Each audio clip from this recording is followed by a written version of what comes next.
Good afternoon and welcome. Before we get started with our discussion today, I wanted to tell you a little bit about the webinar system that we're using.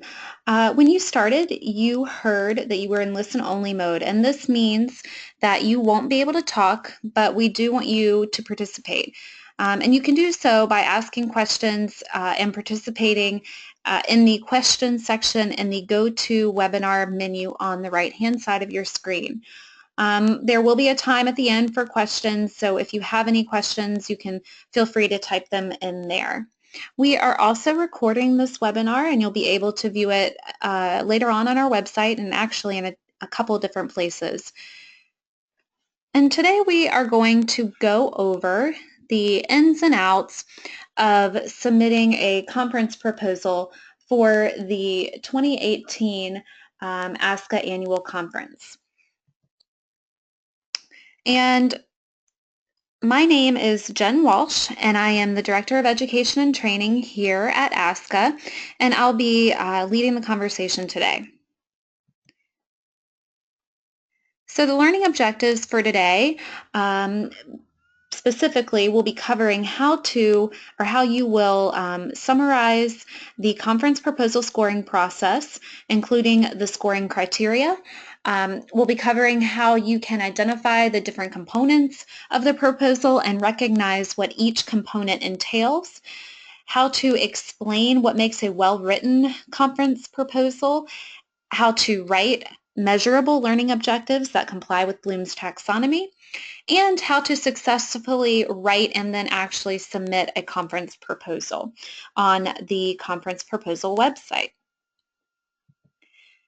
So the conference will be taking place July 14th through 17th, 2018, and it will be in Los Angeles, California this year, which we are very excited about. And proposals open May 1st. 2017, so just in a couple of days at 8 a.m. Eastern Time. And then they'll close September 4th by 4 p.m. Eastern. And it is important that you get those in by the due date because there will be no exceptions. So please, be mindful of your time zone and get everything in by then. Then proposals are selected based on anticipated interest, alignment with the ASCA National Model, and then how well written the summary, the learning objectives or learning outcomes are, and then the process, and then the practical application of the material proposed.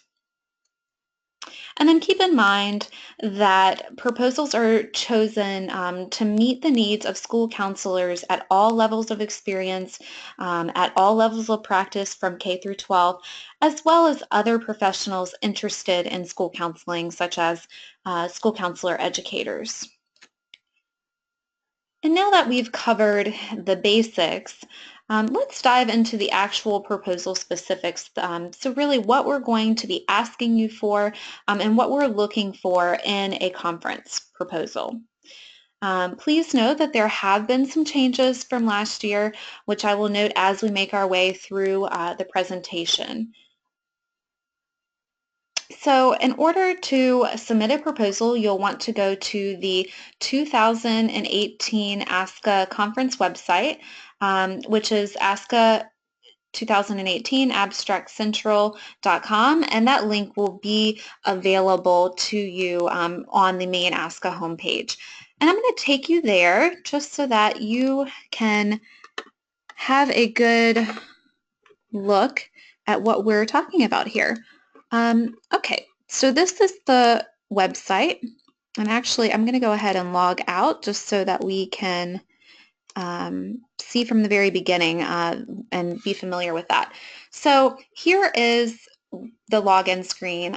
You'll see here is the address, like I said, asca2018.abstractcentral.com, and you'll want to log in here. And if you have already, if you submitted a proposal in previous years, I think this will look familiar. It is the same system that we've used in previous years. And if you don't already have an account, you'll need to create an account, which you'll see here in the top kind of right section in this box here. So create an account. I obviously already have an account, so I'm going to go ahead and log in here. And that will take you to a welcome screen. And this is just a welcome message, gives you some information about the conference in general. And then it gives our website here. But in order to really begin a submission, you'll want to click on the Submission tab. And you'll see here that, again, another little welcome message talks about technical support. And you'll see I have 2 drafts already of, proposals and test proposals that I'm doing. But in order to create a new submission, you would want to click on the Create New Submission. I'm going to go ahead and click on one of these that I'm already working on, just so you can get into the system. And we're going to take a look at each of these steps here. So step 1, step 2, all the way up to step 5 in greater detail. But this is what the website will be looking like. And I just want you to become familiar with that so that it's not a complete surprise when you're logging in for the first time. So let's go ahead and bear with me here. Let's go ahead and look a little bit closer at what we're going to be asking for in step 1, session content. The session content is going to include things like session title and participant learning outcomes, session process. And again, let's talk about each of those a little bit further. So the session title is a little bit different this year. We have limited it or enforced a maximum character limit of 60 characters, which is about 8 words. And really this year we're really emphasizing that it's important to keep all of your work clear and concise and short and sweet. So the title applies to this. We also have specific publishing space that we're allowed. So that's really where this character limit comes into play, is really for publication limitations. So again, very clear, concise titles. And then we're going to ask you for the session summary. And this is what we'll be using for publishing in the conference program. And this is a little bit different than last year because we have limited the session summary to that 800 characters or about 150 words, again, due to publishing space limitations.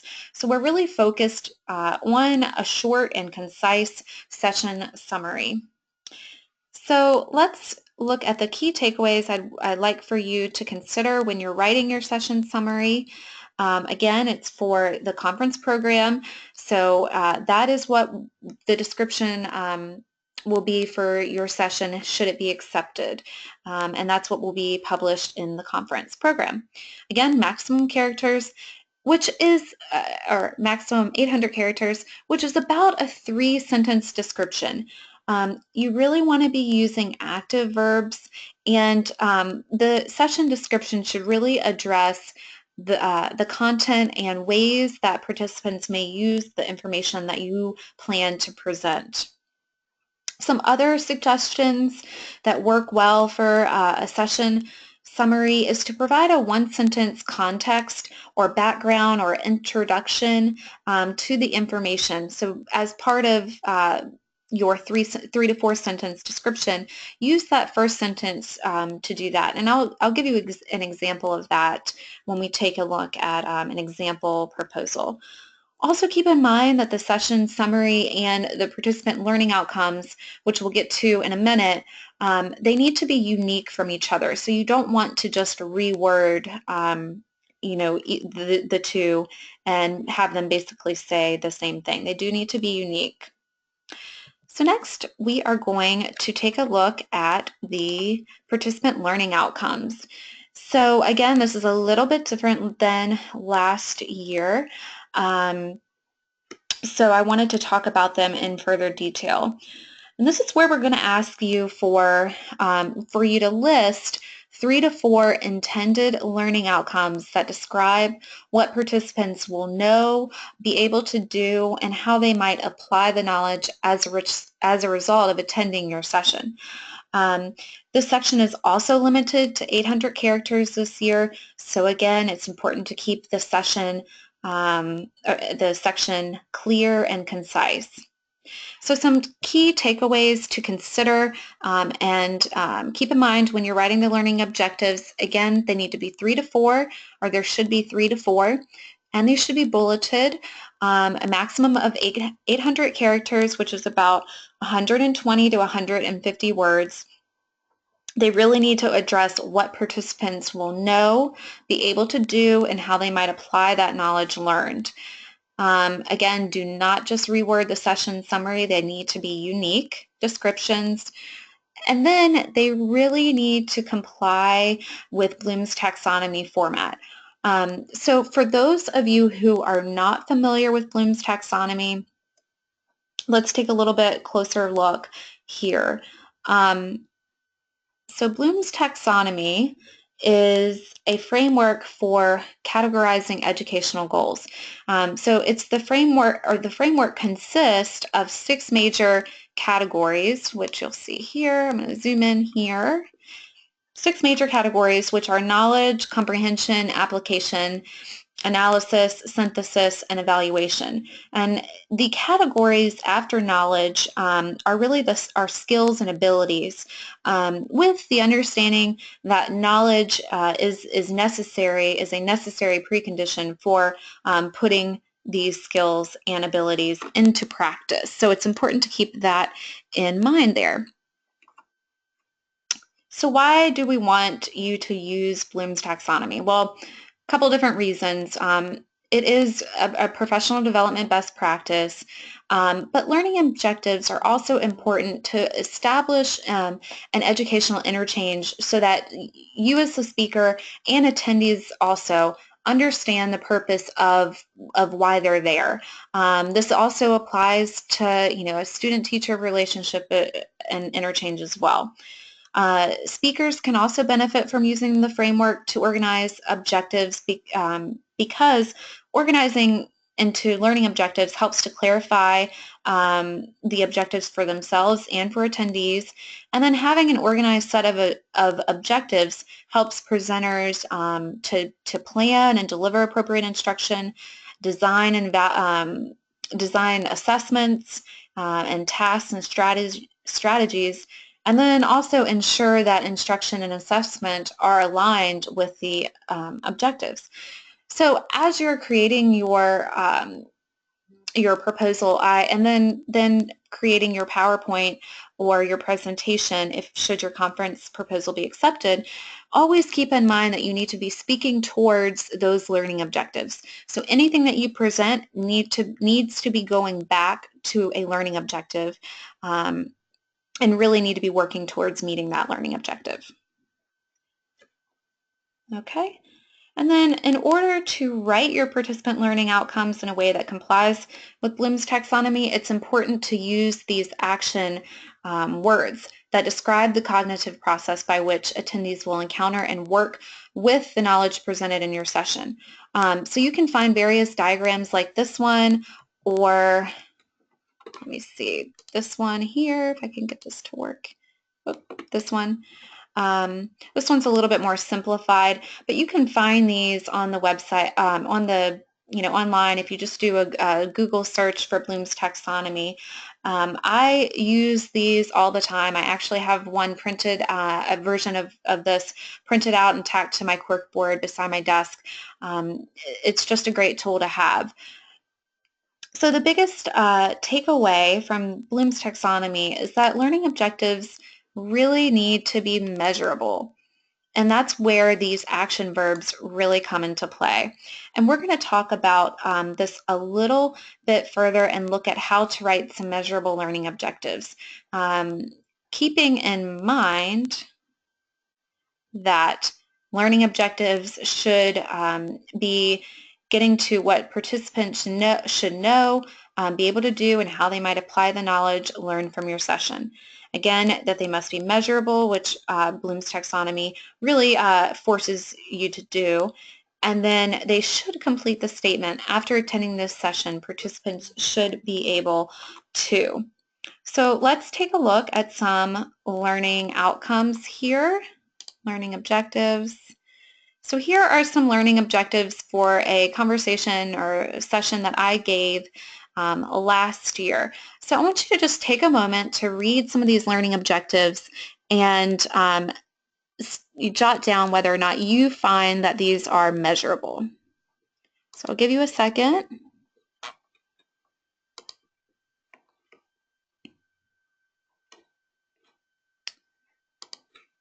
Okay. Hopefully you've had some time to consider and decide whether or not you feel like these are measurable. So the learning objectives for this session are: upon completion of this session, attendees should be able to understand core principles of adult learning, identify ways to apply adult learning theory to your presentation, list tips and tricks for developing an effective and professional PowerPoint presentation. So do we think that the first one is measurable? The first bullet there, understand core principles of adult learning theory. If you'd like to take a moment to go ahead and chat in the questions section of the GoTo panel on the right-hand side of your screen, that would be great. And tell me whether or not you think the first learning objective is measurable.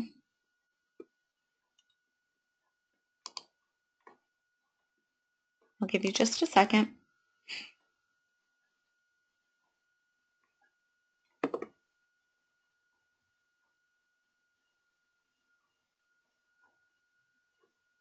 Okay, so I'm going to say that this learning objective, the first one, understand core principles of adult learning, is actually not measurable.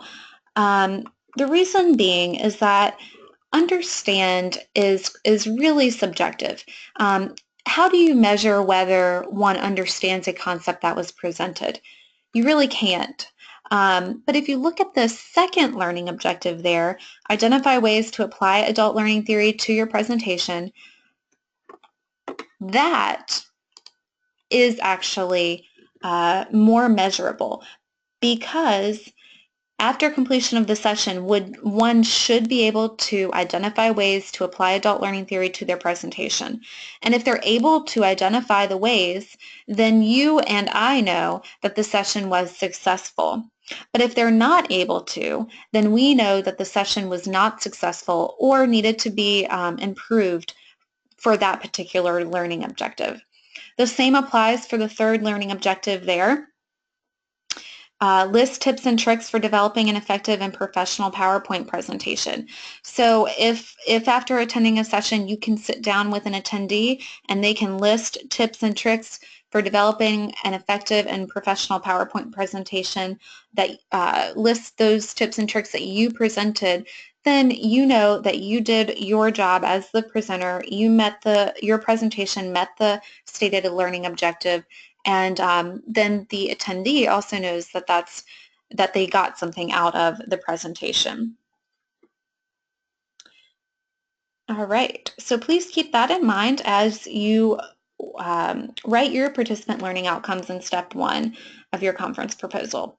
And so now we're going to take a look at step 2, which is the session process, or I'm sorry, session details.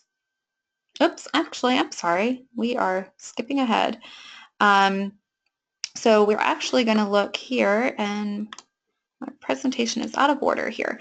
Okay, so bear with me. This is going to be a little crooked there, but I did want to talk about session process here. So session process is also going to be 800 characters, and this is different from last year. And this is where we're asking you to provide the session agenda and design. And you really, in this, need to be addressing the time. So how much time for each part of your presentation are you spending? The content, so what content will be addressed and when? And then the process, so how will participants experience the content? And I think that this is a little bit better illustrated as an example, so we'll get to that when we take a look at the example proposal. So, but do keep this in mind as you're writing the session process. All right, now we're going to move to the step 2, which is session details. And this is a little bit of an easier section, I would say, just because it's more self-explanatory because you're given options for most of the section, so drop-down options. So let's start with presentation type. This is really asking whether or not your session is more conducive to a 1-hour or a 3-hour breakout time slot. Then you're going to move on to categories. So which category from the drop-down menu best, which I don't have the drop-down menu here, but in the proposal itself, you'll see that there is a drop-down for you to select which category best fits your session. The keywords, that's where you'll have to come up with at least one keyword that describes your session. Presentation style, so do you plan on this session being a lecture, a panel, a discussion, or an experiential session?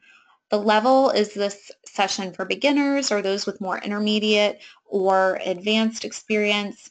And then the anticipated audience is where we're asking, is this session geared more towards elementary, middle, high, school counselor educators, or really geared towards all counselors in the field? So that's really it for step 2. Again, it's a little bit easier with those limited options you have for each of the prompts there. Step 3 is where we are going to ask you for to enter information about all of the speakers on your session. Please note that there are some changes from last in this section from previous years. So the first thing you're going to be asked is affiliation 1. That's a little vague, but what we're looking for here is what your institution or what is your institution or organization. It could be a school, it could be a university, it could be a company. And we do like for you to include where that school is. So if you're at John Smith Elementary, you would put John Smith Elementary, comma, Richmond, Virginia, something like that. We like to know where you're from. It could also be, the university, same thing. We like to know where the university is. So that's what we're looking for with affiliation number 1. And if you have multiple presenters, then you would add the same thing for affiliation number 2 would be the institution or organization for the second speaker on your session. Professional title is really, this is what would appear on your business cards or your email signature. An example would be school counselor, or it would be director of school counseling. Those are just some examples. Obviously, there are many titles, but it's really what you would consider your professional title, which would be something that would appear on your business cards or email signature. All right, so presenter qualifications. I want to highlight this here because this section is different from last year. So here we're basically looking for a short bio for each presenter. It's a maximum of 150 words. And as I've stated here, you really need to be using third person to describe current positions or positions, the length of time that you've held that position, previous positions that were significant, and really any important publications that you or your co-presenters may have. It's really a short bio where you are highlighting the most important things about your professional career up to this point. Then you'll also be given an opportunity to upload your resume in either a PDF or Word format, which I highly encourage that you do, just because that gives us a little bit more information about you and everything that you do that you may not be able to capture in the presenter qualifications. So please be mindful that if your proposal is accepted, presenters cannot be changed to sessions that are reviewed and accepted by the conference planning committee. So basically, this means that you really need to make sure that if you list anyone as a co-presenter, that they are prepared and ready to present at the conference during the dates, any of the dates during the conference, and at any time during the conference. It's really important that you make sure everyone is on the same page. Okay, then I didn't include step 4 or step 5 here just because step 4 is really just the disclosure information and the presenter agreement, and then step 5 is where you're going to just review your proposal and then press submit. So I think the next step is to take a look at an example of a really well-written proposal. And this information, I know it's a little bit small here. We are going to zoom in. This information will be available on the proposal website for your review as well if you'd like to study this further. And actually, I cannot remember if I showed you this, but yes. So here is where I'll be posting the sample here, the example of a well-written proposal. Here you'll see that link, and then carefully proofread your submission. We suggest utilizing the blank proposal Word document to compose your information, then copy and paste into each of the respective fields. So I really want to emphasize that these resources up here at the top are available to you. And additionally, I'll be uploading the link or including the link to this presentation in this top portion here, so you'll be able to reference this later on as well. Okay, so let's go ahead and take a look at an example proposal here.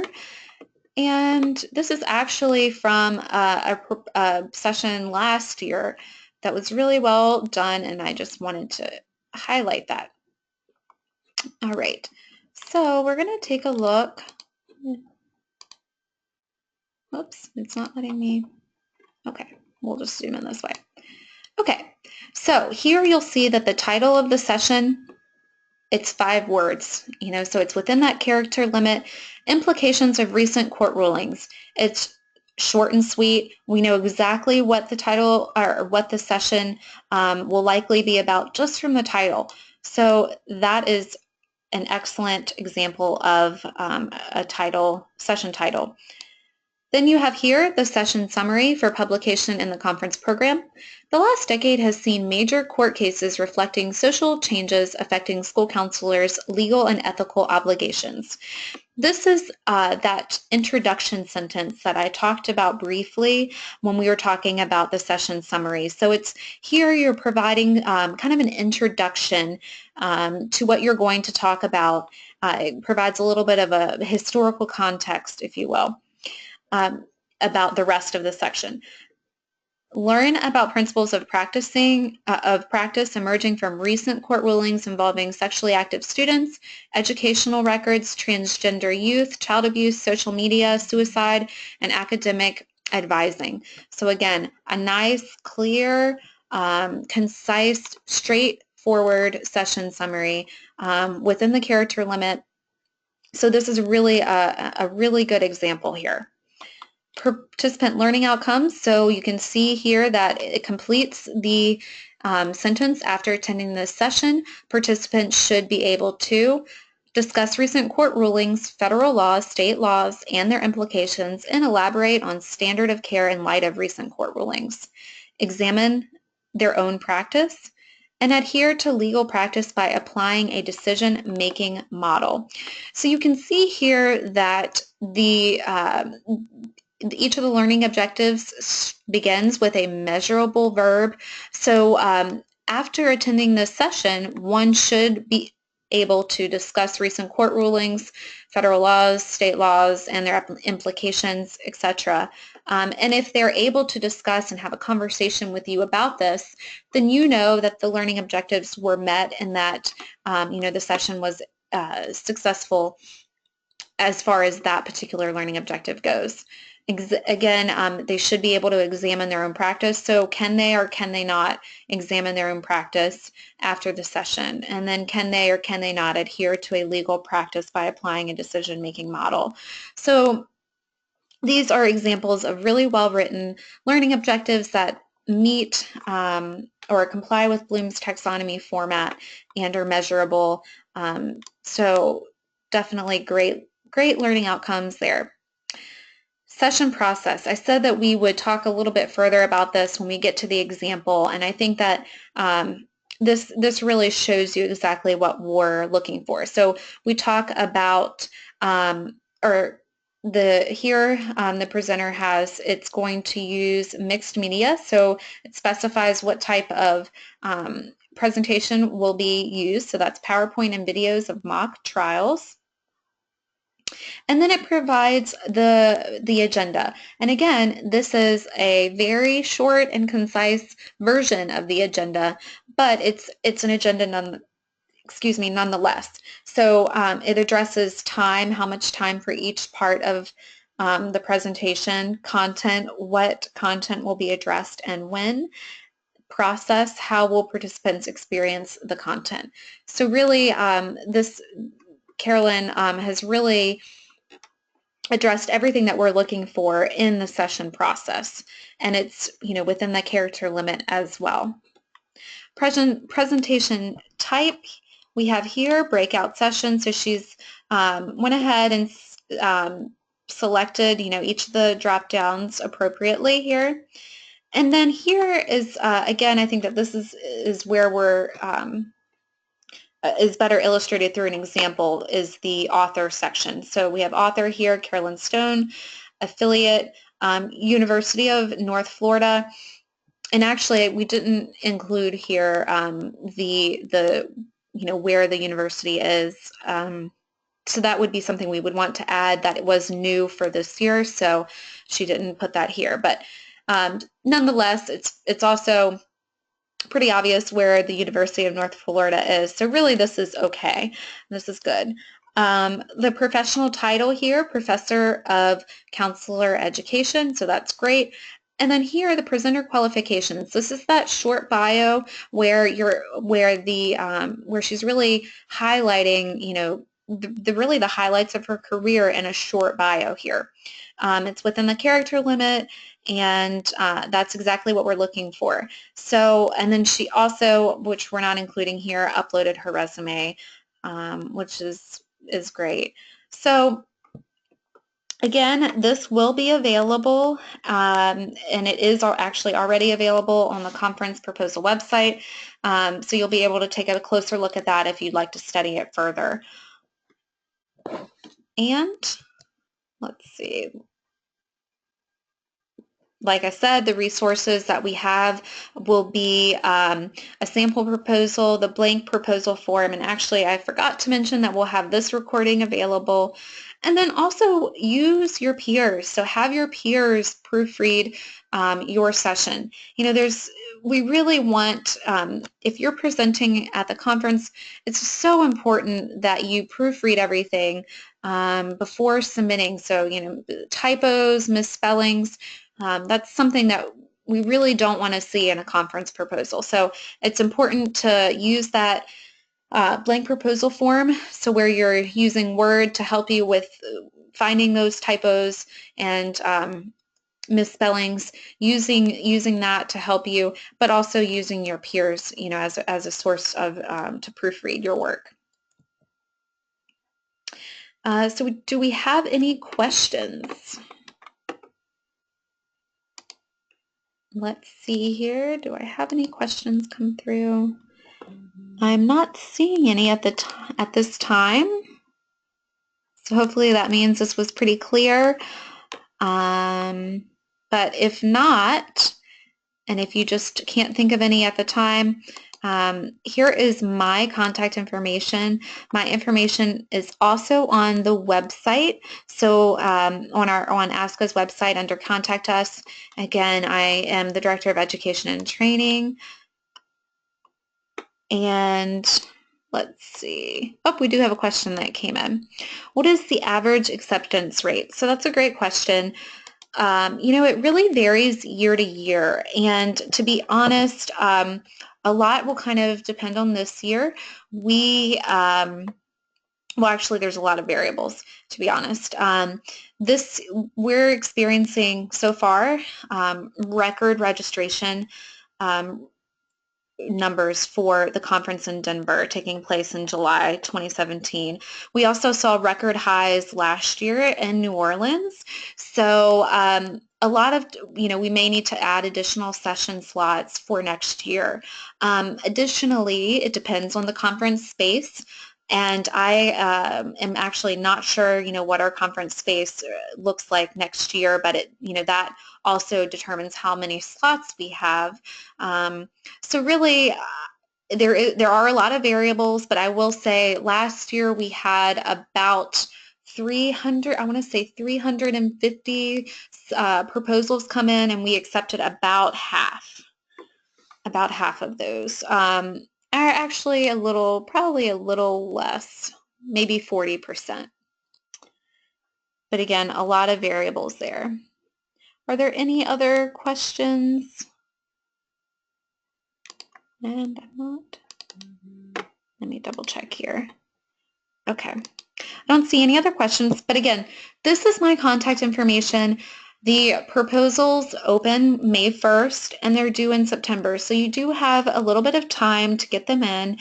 And if you, in writing your proposal, come up with any questions, I am always here and available and happy to help address any of them, certainly without issues. So again, this will be posted, the recording of this will be posted, so if you want to share this with any of your colleagues who may also be interested in submitting a conference proposal, we highly encourage you to do that. It will be on the main ASCA website as well as within the abstract portal as well. So I wanted to thank everyone who attended today, and we look forward to receiving your conference proposal and hopefully having you as a presenter for the conference in July of next year in Los Angeles. So we're very excited, and thank you everyone, and have a great rest of your day.